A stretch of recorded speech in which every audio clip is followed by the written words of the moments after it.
Assalamualaikum warahmatullahi wabarakatuh. Hai semuanya, selamat datang di channel Emak Rumahan. Channel ini membagikan seputar kegiatanku sebagai seorang ibu rumah tangga yang juga hobi berkreasi.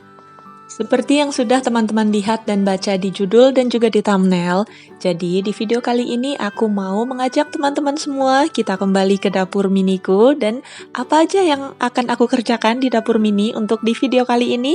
Yuk tonton video ini sampai habis dan jangan di skip-skip. Baiklah, langsung aja kita mulai videonya. Jadi, kali ini kita kembali lagi ke dapur miniku. Ini adalah dapur minimalis karena memang ukurannya yang tidak seberapa ya teman-teman. Dan Masya Allah teman-teman bisa lihat di sini dapur miniku sudah seperti kapal pecah ya. Ada barang-barang berserakan di mana-mana, piring kotor dan lain sebagainya. Sebenarnya ini adalah sisa-sisa tadi pagi aku bikin makanan untuk sarapan dan juga untuk bekal makan siang ya. Tapi sebelum kita merapikan dapurnya, terlebih dahulu aku mau mencuci boneka-boneka yang kemarin aku keluarkan dari lemari yang ada di ruang tamu itu ya teman-teman. Mungkin kalau teman-teman melihat atau menonton videoku yang sebelumnya, dua video sebelum ini, itu teman-teman bakalan tahu bahwa aku keluarin boneka-boneka ini dari dalam lemari yang ada di ruang tamu karena memang sudah lama ya tidak dibersihkan. Nah, sebelum disimpan lagi, aku mau cuci dulu semuanya. Jadi nanti kita masukkan ke dalam lemari lagi dalam keadaan bersih dan wangi. Jadi kan enak ya teman-teman. Nah, sekarang bonekanya sudah masuk ke dalam mesin cuci. Biarin mesin cuci yang bekerja untuk membersihkan semua bonekanya. Kita nyambi untuk membersihkan dapur miniku. Pertama-tama aku mau cuci di bagian wastafel ini dulu ya teman-teman. Karena memang kembali lagi ukurannya yang mini ini, jadi walaupun barangnya sedikit aja itu berasa kayak berserakan banget gitu, kayak berantakan banget gitu loh teman-teman. Nah, supaya kita bisa mencuci perabot-perabot lain yang ukurannya lebih besar, terlebih dahulu kita cuci piring dan juga mangkok-mangkok atau baskom yang ada di dalam sink ini ya teman-teman. Kalau untuk sink ini juga ukurannya tidak terlalu lebar, tapi kedalamannya cukup dalam dibandingkan sink pada umumnya ya. Tapi tetap aja, walaupun lebih dalam, namanya kita masih ada space gitu, kadang-kadang kan masih muat ini diisi lagi, masih muat ini diisi lagi, sampai pada akhirnya luber, barulah kita menaruh barang di tempat lain gitu ya teman-teman. Sekarang barang-barang yang kotor yang ada di dalam tempat cucian piring ini sudah mulai berkurang. Kalau teman-teman nyebutnya apa ini ya? Tempat cucian piring kah? Atau wastafel? Atau apa gitu? Karena kadang-kadang kalau aku nyebutnya kadang ya tempat cucian piring. Kadang kalau lagi ingat ya wastafel gitu. Nggak tentu teman-teman. Tapi alhamdulillahnya orang-orang yang ada di dalam rumahku itu semuanya mengerti apa yang aku tuju gitu. Ada nggak ya teman-teman yang kayak aku, kalau misalnya menyebutkan atau memanggil sesuatu itu kadang-kadang tuh bisa tiba-tiba lupa gitu loh teman-teman. Jadi kayak tiba-tiba ngeblank gitu aja. Nggak ngerti ya ini pengaruh apa karena pengaruh emak-emak gitu, pengaruh faktor U atau apa ya. Kalau teman-teman ada yang pernah ngalamin kayak aku kayak gitu juga nggak? Boleh dong tulis di kolom komentar, supaya aku nggak merasa sendirian gitu teman-teman. Alhamdulillah, sekarang cucian piringku sudah hampir selesai. Teman-teman bisa lihat ya, di samping aku sudah ada piring, baskom, terus kuali juga sudah bersih. Sekarang kita lanjut untuk merapikan bagian mejanya. Nah, aku mau merapikan si bawang merah dulu ya teman-teman. Jadi ini bawang merah kemarin aku beli di agen sayuran gitu ya. Dan Masya Allah harganya tuh lagi murah banget. Bawang merah sebanyak ini harganya cuma Rp11.000. Totalnya lebih dari 8 on. Sebenarnya di rumah aku masih punya bawang merah ya. Tapi karena ngelihat harganya yang semurah itu, ditambah lagi kualitas bawangnya juga bagus-bagus teman-teman.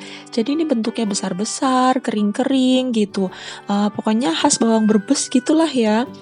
Jadi walaupun di rumah aku masih punya stok, akhirnya aku beli lagi 2 bungkus. Rencananya bawang merah ini mau aku kupas bersih, nanti setelah itu mau aku bekukan di dalam freezer. Nah, aku punya sedikit tips ya teman-teman.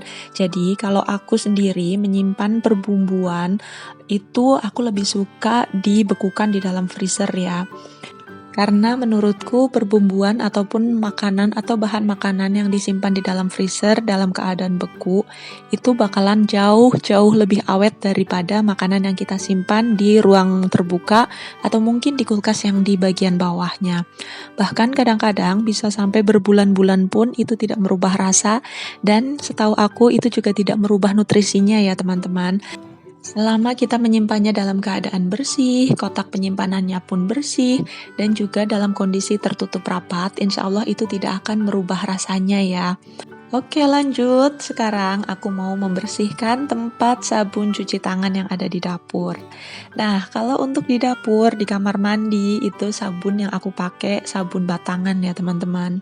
Sebenarnya, kalau disebut pecinta sabun batangan juga enggak juga ya. Tapi memang karena keadaan yang paling memungkinkan untuk aku pakai sabun batangan. Jadi kalau misalnya aku pakai sabun cair, itu anak-anak masih suka banget main sabun.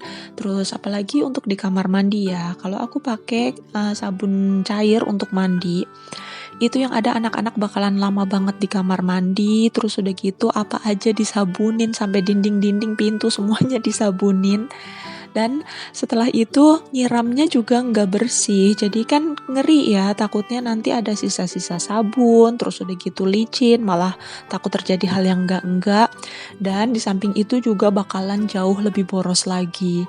Tapi kalau pakai sabun batangan seperti ini, anak-anak itu jarang sekali untuk mainan sabun.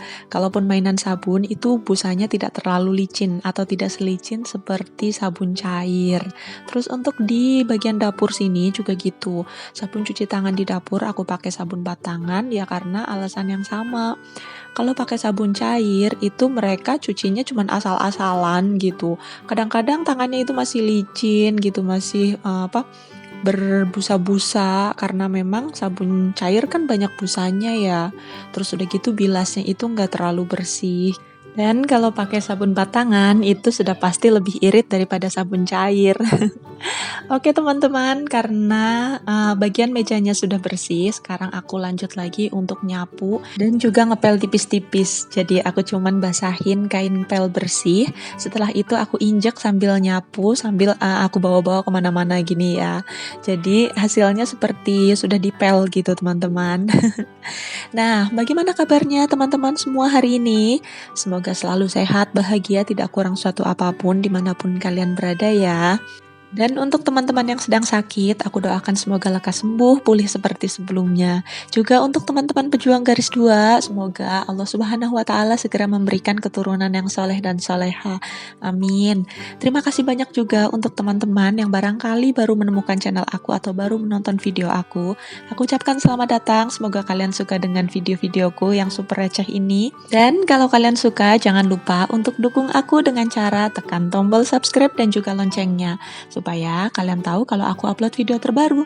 Baiklah teman-teman, sekarang bonekanya sudah bersih, waktunya untuk dijemur. Tapi aku jemurnya di dalam ruangan seperti ini ya teman-teman, karena memang di sini juga panasnya luar biasa. Nah baiklah, tidak terasa sudah sampai di penghujung video kali ini. Terima kasih banyak untuk teman-teman semua yang sudah menonton, sudah meluangkan waktunya untuk mengklik video ini. Sampai ketemu lagi di video selanjutnya. See you next video. Wassalamualaikum warahmatullahi wabarakatuh.